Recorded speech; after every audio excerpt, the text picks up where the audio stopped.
Пъц.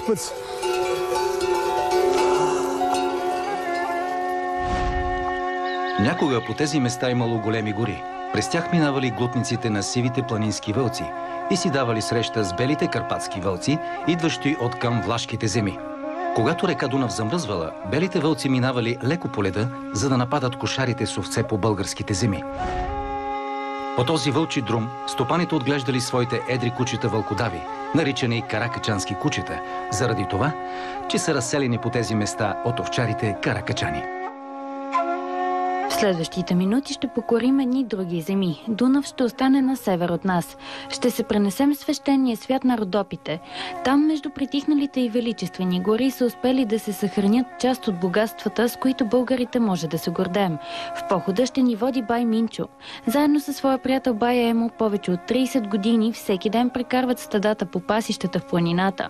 С много мерак успели да запазят някои ценни за поминъка ни животни, като каракачанското куче и овца. И така пашата станала неразделна част от деня им. То ми стига толкова за днеска. Не стига, ма дойде си идат. Дойде си, а теж пак ще огладнеят. Няма да забравя първия път, в който видяхме бай Минчо. Пред очите ти се изправя човек, който е запазил духа и нрава на старите българи. Тези, които вече рядко се срещат. Повече от 50 години се занимава с овчарство. Познава занаята всичките му тънкости. Гледал хиляди овце и все каракачански. Нищо през годините не успяло да го сломи, макар и трудностите в занаята да не са малко. Чува ма преди всичко да си малко недобре. Защо? Защото иначе не може да издържиш, трябва да имаш малко муи по главата. При тях няма работно време, няма. Когато те се решат да се прибират тогава. Преди години стадото му станало част от филма "Време разделно" по романа на Антон Дончев.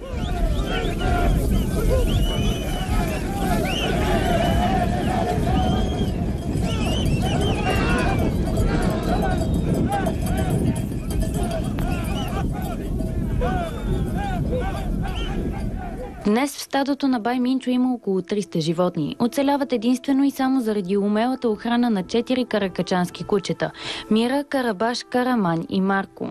Цял живот се занимавам с овцете, с каракачанските кучета. Цял живот съм бил с тях. Те са ми били пазачи, каракачанските кучета. Срещата ни с стадото може да се случи само след като най-верната му охрана, каракачанските кучета, ни позволят да стигнем до него.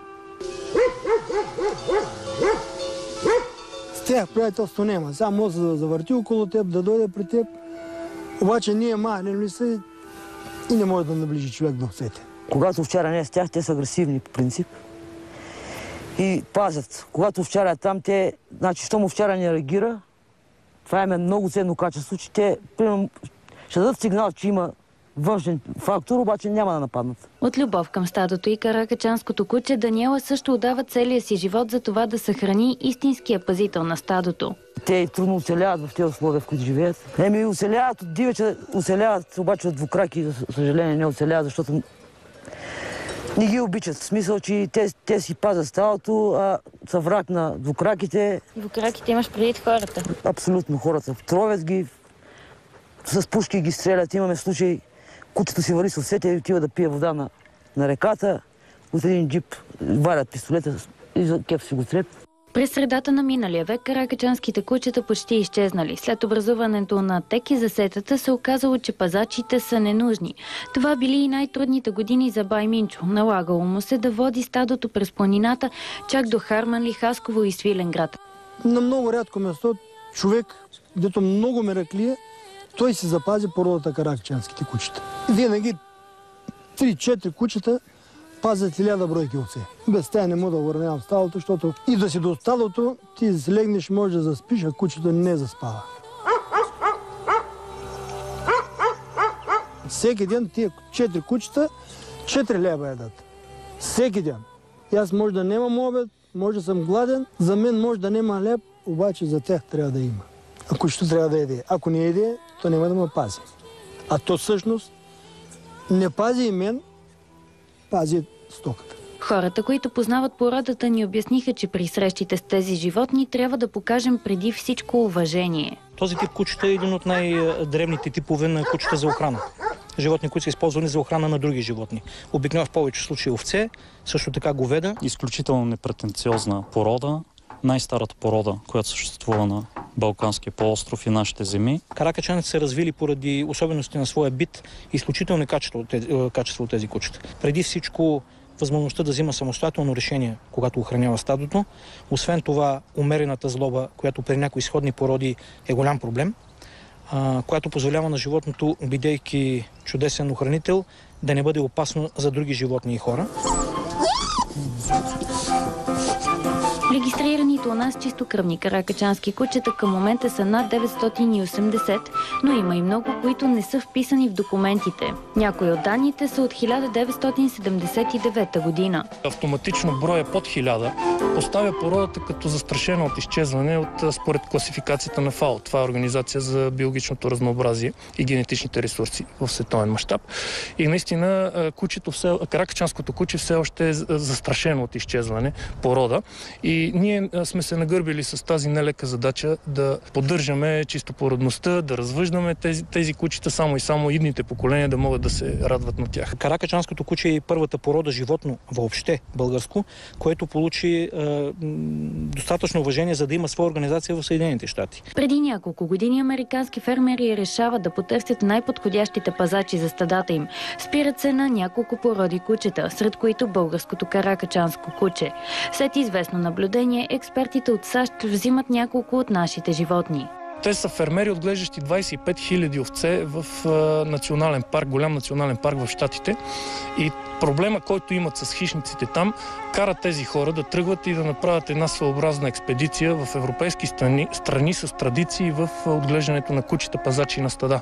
Те не искаха да видят кучета в изложбения ринг. Те искаха да видят кучета в реална работна среда. Заслужено свой клуб породата има вече и в Испания. За да стане смел и непоколебим охранител на стадото, каракачанското куче няма нужда от специално обучение. Двумесечната Нура вече е започнала да се учи на хитрост и интуиция към враговете. Бебето вчера за първи път е пуснато със стадото да учи занаят. Сега покрай батковците и каките, ден по ден ще следва тях, ще се учи, но всяко си е индивидуално като характер, то си ги покаже качествата, неговите индивидуални, може би след няколко дни веднага. Те са малки, но са много хитри. От мъненко още, като пущаме го с овцете и той се учи, от само себе си се учи. Дори има случаи, когато умирано пази. Овчарите казват, кой куче си го нема, не си го чака и то да тръгне с овцете. От овчарите научихме, че вълка никога не напада веднага, а изчаква и проучва своята плячка. Чрез усвоените хитрини хищникът дори може да заблуди кучетата пазачи на стадото, така че да не могат да проследят точното му местоположение. Оказва се, че охраняването на стадото не е проста работа, а схема с стратегия, която кучетата много добре познават. За това кое куче какъв пост има като охрана никой не ги учи. Нашето куче не е толкова едро, както е кавказската овчарка. И противодействието на хищника, когато бъде застрашена целостта на стадото, кучето реагира моментално, няколко кучета реагират като едно. Няма да видите стадо охранявано от каракачански кучета и каракачанските кучета да бъдат струпани на едно место. Всяко едно куче застава в определени точки на стадото, така че да бъде под непрекъснато наблюдение и контрол цялото стадо. Едно върви най-отпред като отцепка, проучва, друго върви от едната страна, отляво, друго отдясно, едно върви най-отзад, защото по принцип хищниците на вълка напада най-вече отзад болните и куците овце. Атаките от вълци и мечки на стадата са част от опасностите в занаята, а ако не бъдат усетени на време, могат да причинят големи щети. Смея да кажа, че без това куче овцете няма да оцелеят. Единствената защита на стадата до този момент доказана е каракачанското куче. Нема стадо да не е нападано. Някой ако каже, че в негото стадо не влизат вълци и мечки, значи с гарант ще те излъже. Влезе ли вълка, враче, той не пита. Той ще взема. Мечката тази година 10 бройки ми изяде. Кучета, като се преоцете, тя не може да вземе. Ама като остане от стадото, остане и тя го намери пред нощта. Има ли разлика в реакцията на тези кучета, когато усетят присъствие наблизо на мечка или на вълк? Ами на вълка лаят по много различен начин и овчара познават той им лай. Ако има нещо наоколо край стадото, вълк или мечка, те подсказват на 100%. Дали е вълк и дали е мечка. И най-интересно, че на мечка и на човек лаят почти по еднакъв начин. Може да сме свирни, сега ако свирнеш ял тук, идва при теб. Ако му свирнеш, виж, онова е вече готово, че има нещо. Преди време любимецът на Даниела Балабан я очудва с уникалното познаване на всички овце в стадото. Кучето в едно дере лежи, на место са чужди овце, аз не съм забелязал изобщо. По едно време кучето върви и дебне. Викам на това куче, какво му стана?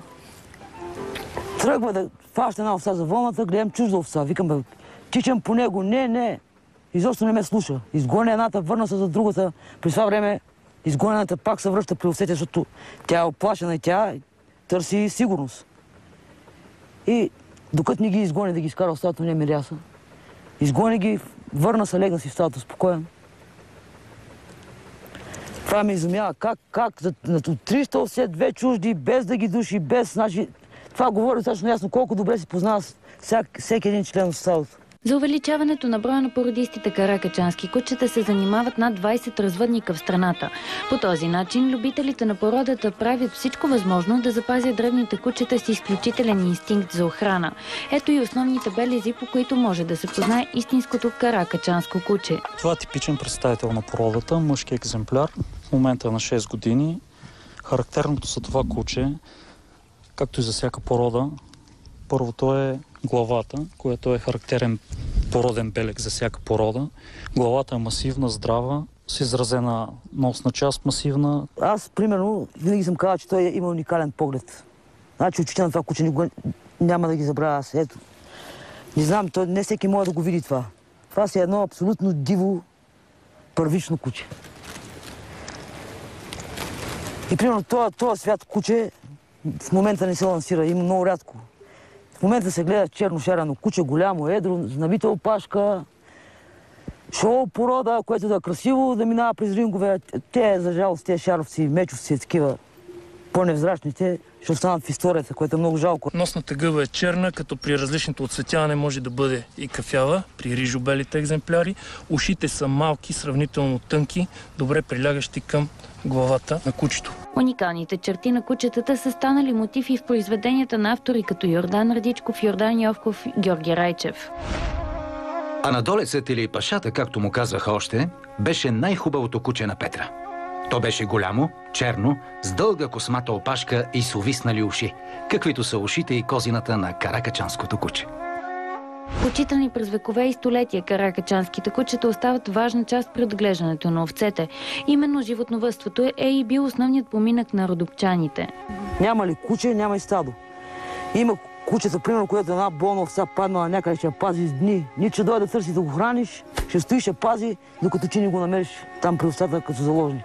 Животновъдството вече е почти на изчезване. Става много сложно. Хората, които отглеждат животни, овце най-вече, те са предназначени за охрана на стада, намалят своите стада, съответно и каракачанските кучета са почти на изчезване. В цялото село това са овцете. Ако ние не ги гледаме, няма да има овце. Няма кой да гледа. Никой не ще да гледа. Всеки гледа да гледа животни, да има печалба. А също животновъдството печалба не може да има. За мен умира планината. Без стадата, без тия кучета, без рождовската гайда, които се правят от кожата на кози, тази планина ще е мъртва. Легендите говорят, че ако каракачанското куче влезе в битка, изходите за него са два. Или да победи, или да умре. Биха застанали между мечката и човека, биха умряли за човека.